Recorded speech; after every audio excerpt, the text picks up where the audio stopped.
ఇలా తిప్పు.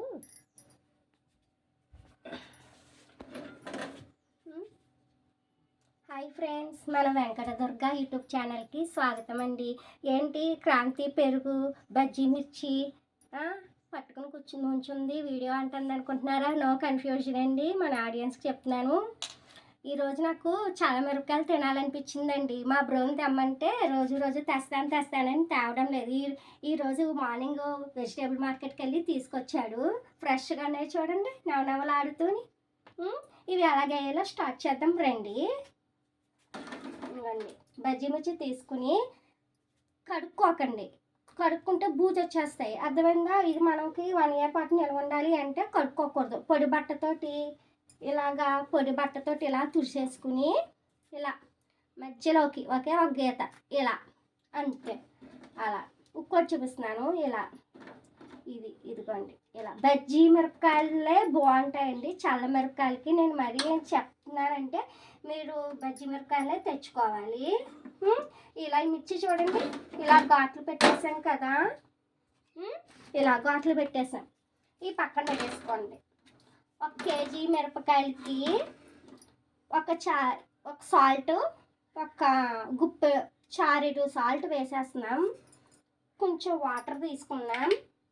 దాంట్లోకి ఒక 100 ml కర్డ్ పెరుగు మాట వేసుకుని బాగా ఇలా మిక్సీ చేసుకొని చేతితో ఇలా గెలుకొట్టినట్టు ఇలా. మీకు ఇందులో ఇంకో డౌట్ రావచ్చు, పుల్లటి పెరుగు వాడాలండి, కమ్మటి పెరుగు వాడాలా? ఏ పెరుగు అయినా నాట్ అన్ ఇష్యూ అండి.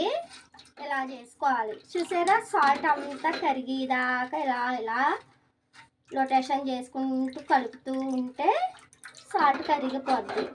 కమ్మగా ఉండాలంటే నేను చెప్పిన కొలతల్లోనే వేసుకోవాలి సాల్ట్. ఇప్పుడు ఇలా వేసుకుని ముచ్చుకలు కూడా తీయకూడదండి, ముచ్చుకలే టేస్ట్ వస్తుంది చాలా మిరపకాయలకి. ఇది ఇలాగా 3 రోజుల వరకు దీన్ని మూత పెట్టేసుకుని ఇలాగా.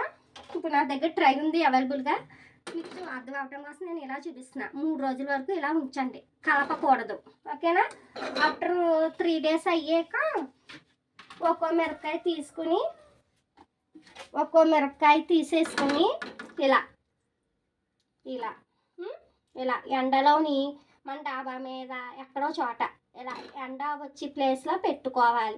మళ్ళీ మార్నింగ్ నుంచి ఈవినింగ్ వరకు ఇలా ఎండలో పెట్టేసుకున్న తర్వాత మళ్ళీ మజ్జిగలో వేసేసుకోవటమే ఈ మిరపకాయలు. అలా ఎన్ని రోజులండి చెప్పాను కదా, 3 days అని. అలా ఎండాక ఇంకోండి ఇలా తయారవుతాయి చల్ల మిరపకాయలు అంటారు. ఊర మిరపకాయలు, మజ్జిగ మిరపకాయలు అన్న ఇవేనండి. బజార్లో కొనుక్కున్నాయి ఉప్పగా బాగోవు, వేపుకున్న వెంటనే మెత్తగా అయిపోతాయి.